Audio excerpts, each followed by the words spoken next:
दन जावे, सुन साहेब साची कहूँ तुझ लाजन आवे। हे मालिक, है परमात्मा, ये बात मैं सच कह रहा हूँ। ऐसा हो रहा है, ये भजन करने वाले मांगते फिरते हैं। मांगने का भाव दो तरह का होता है।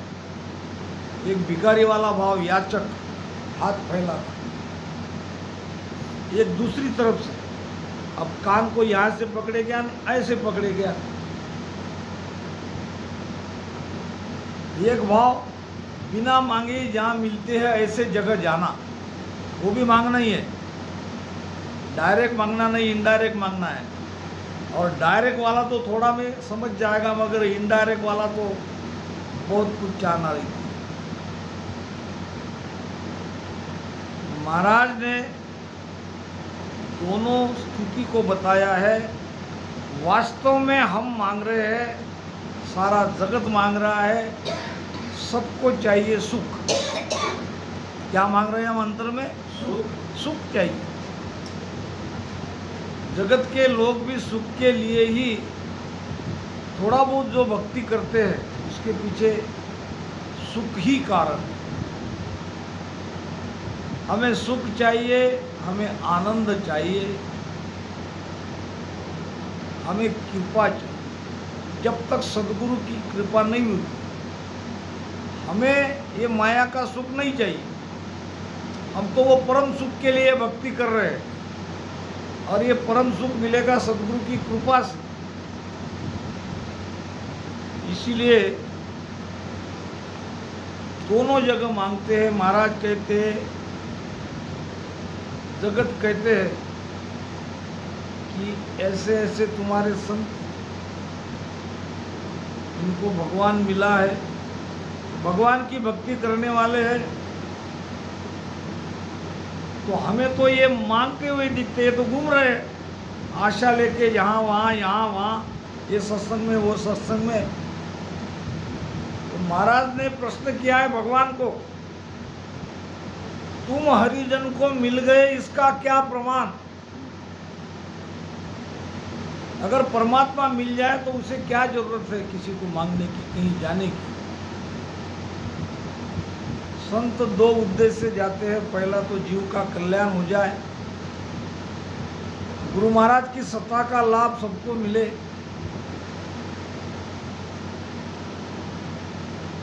मेरो तो कुछ सोच नहीं, तेरा बिरद लाजे। क्या कह रहे महाराज?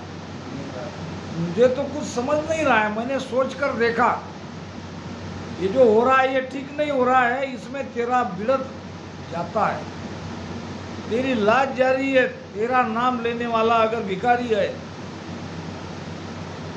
पैसों के लिए तरस रहा है, तो इसमें तेरी लाज जाती है, उसका कुछ नहीं जाएगा, क्योंकि उसने तो तुम्हें सौंप दिया तन मन धन।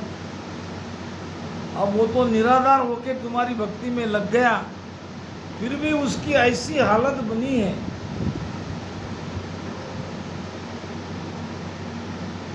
एक भगत था, शंकर जी की भक्ति करता था।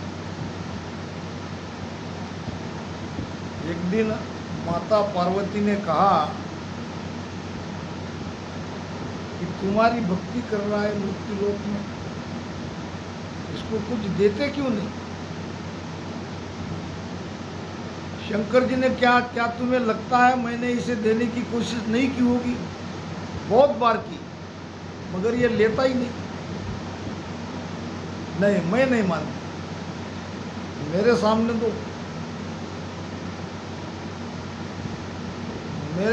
दोगे तो मैं समझूंगी कि तुमने देने की कोशिश की और उसने लिया।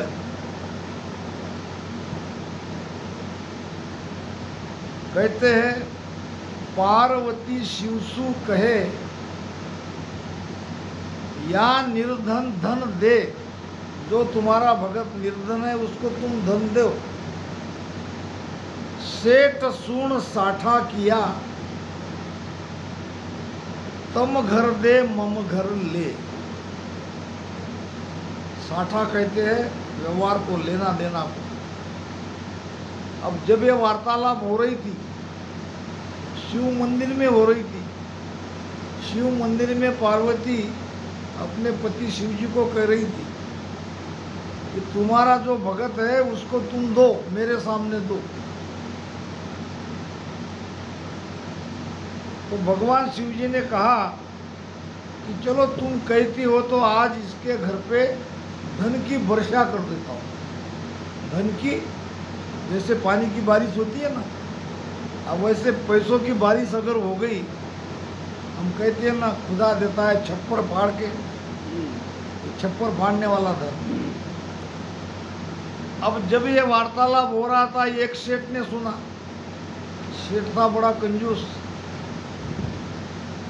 जब सेठ ने सुना वो भगत के घर पे आज सोने की बारिश होने वाली है, तो उसके पहले ही सौदा कर ले। भागा भागा गया भगत के यहाँ। भगत जी जल्दी करो, भाई क्या करना है? हम आटा साटा करेंगे, मेरा घर तुम लो, तेरा घर मुझे दो। कपड़े के साथ बाहर निकलना है, अभी के अभी रजिस्ट्री करो। सारे स्टैम्प लेके आया हूँ। भगत कहने लगा मैं कुछ समझा नहीं, मेरे घर में ऐसा क्या है? तुम्हारी कितनी बड़ी हवेली, वही तो मैं तुम्हें दे रहा हूँ सब।